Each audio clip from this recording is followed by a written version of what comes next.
Good morning, students. Welcome to General Science class. We are learning the 13th lesson, isn't it? Lesson 13, Matter. We are learning lesson 13, Matter. Do you remember what we have learned in the previous class? Did you read that passage? And let me ask you, what is called matter? What is matter? The stuff that everything made of is called matter. And we have learned the properties of matter. Matter occupies space and has weight. And three states of matter: solid, liquid and gases. Solid have a fixed volume and fixed shape. Liquid have a fixed volume but not fixed shape. Gases do not have fixed volume or fixed shape. Okay, that also we have learned. And the heating or cooling can make a matter change from one state to another. Okay, then what is called atoms? Matter is made up of tiny particles called atoms. If it is made of tiny particles, then why does it not fall to pieces? Another question. Okay. It does not fall to pieces because atoms attract or pull each other. Okay. And we have learned about molecules. What do you mean by molecules?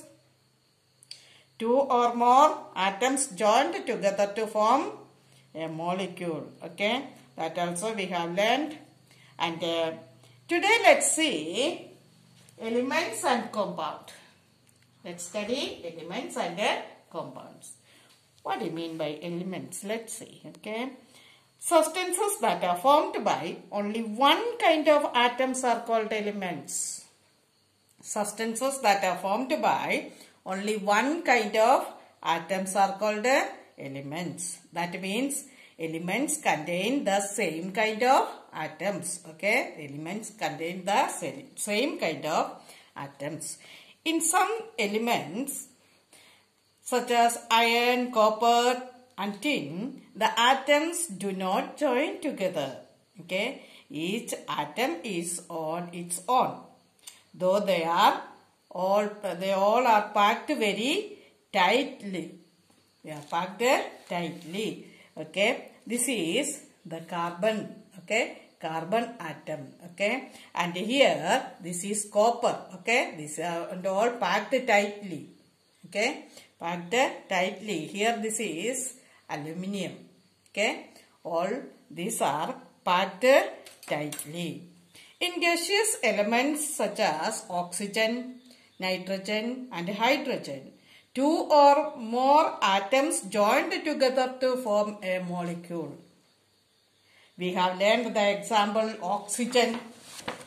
Oxygen plus oxygen, oxygen molecules. Isn't it? Oxygen atom plus oxygen atom. That means two oxygen atoms together form oxygen molecule. We have learned. Okay. So, elements such as, the elements such as oxygen, nitrogen and hydrogen.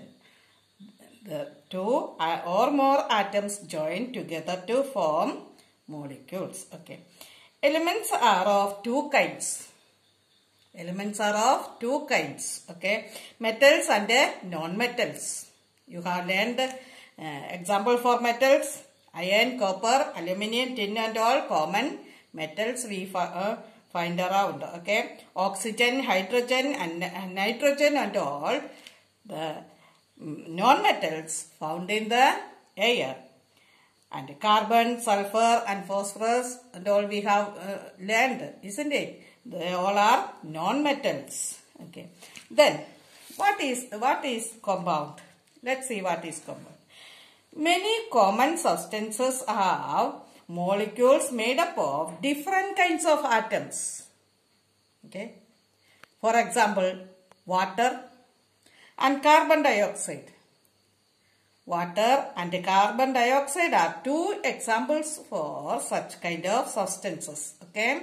They are made up of two or more kind of atoms. As we have learned that water molecule, each water molecule contains two hydrogen atoms and one oxygen atom.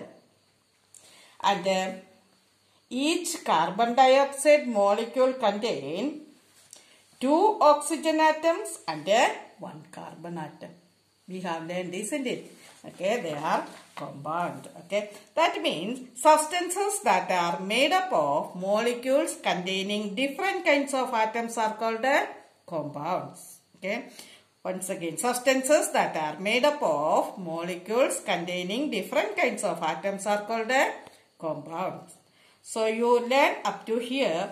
That much only I am teaching today. So what is called elements? Substances that are formed by only one kind of atoms are called elements. Okay, two kinds of elements, metals and non-metals. Then compound. What do you mean by compounds? Substances that are made up of molecules containing different kinds of atoms are called a compound. See, oxygen is a molecule. See, elements. Oxygen molecule is an element, but water is a compound. Okay, water is a compound. Hydrogen is an element. Oxygen is another element, but water is a compound because each water molecule contains two hydrogen atom and one oxygen atom. Like that, carbon dioxide is another example for compound. Okay, that means molecule of carbon dioxide contain a carbon atom and two oxygen atoms. Did you understand? Okay, read up to here. Okay, and let's continue with how matter changes tomorrow. Okay, thank you.